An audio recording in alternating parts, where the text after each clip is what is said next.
खुलुमबाय लोगोफोर फिन दावगा हारिमु आफाद ब्लग भिडिअ'आव फिन खनसेबाव नोंथांमोनखौ बरायना लाबाय।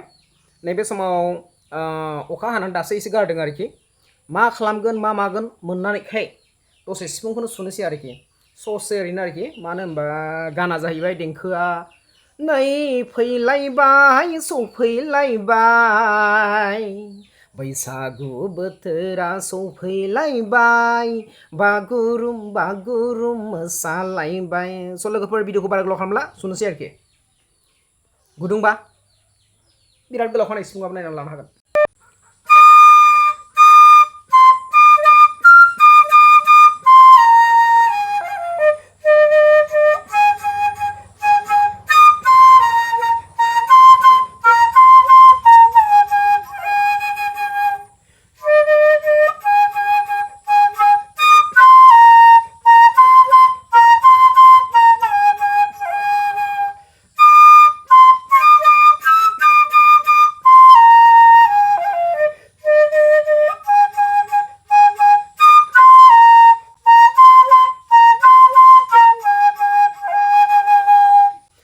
बेखिनियानो आरोखि गोजोन्थों।